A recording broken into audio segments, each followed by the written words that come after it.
नमस्कार, आप देख रहे हैं एसपीएन 9 न्यूज। मैं हूं आपके साथ दीपक गुप्ता। कांग्रेस ने बिहार विधानसभा चुनाव की तैयारियों को लेकर पूर्व मुख्यमंत्री अशोक गहलोत को वरिष्ठ पर्यवेक्षक नियुक्त किया। पार्टी ने उनके साथ छत्तीसगढ़ के पूर्व मुख्यमंत्री भूपेश बघेल और वरिष्ठ नेता अधीर रंजन चौधरी को भी एआईसीसी सीनियर ऑब्जर्वर बनाया है। उन तीनों नेताओं को बिहार में चुनावी रणनीति, उम्मीदवार चयन और प्रचार अभियान के समन्वय की जिम्मेदारी सौंपी गई। इसके अलावा राजस्थान से कई नेताओं को जिला स्तर पर जिम्मेदारियां सौंपी गई हैं। इनमें हरीश चौधरी, अशोक चांदना, रामलाल जाट, रफीक खान, अभिमन्यु पुनिया, करण सिंह उचियारड़ा और अनिल चोपड़ा समेत कई अन्य नेताओं के नाम इस फहरिस्त में शामिल है।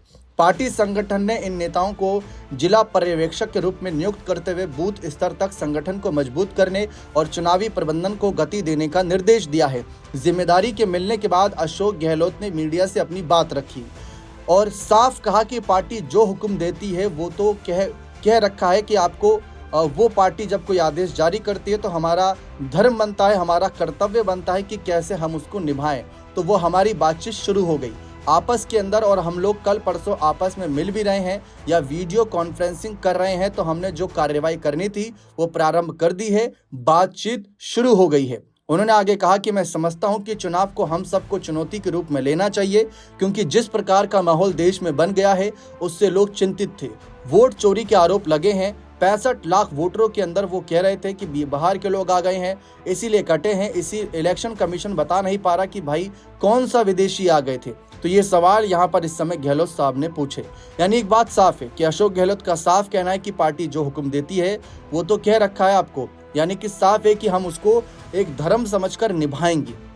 अब देखा जाए तो सिर्फ यहाँ चुनाव तक सीमित नहीं रहेगा बिहार के।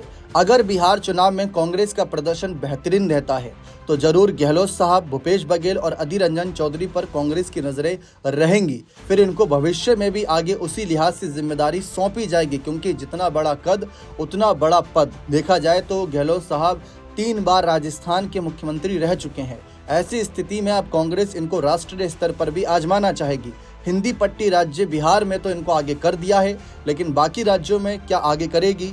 क्या कभी किसी और बड़े पद के बारे में विचार करेगी? इस पर भी चर्चा खूब हो रही है। कांग्रेस अध्यक्ष मल्लिकार्जुन खड़गे का ये बड़ा फैसला है, लेकिन इस फैसले पर कितना यहाँ पर कांग्रेस कह सकते हैं अपनी सहमति जता पाएगी और कितना इसमें सफलता पाएगी, देखना दिलचस्प रहेगा। बने रहें चैनल के साथ। बहुत बहुत शुक्रिया।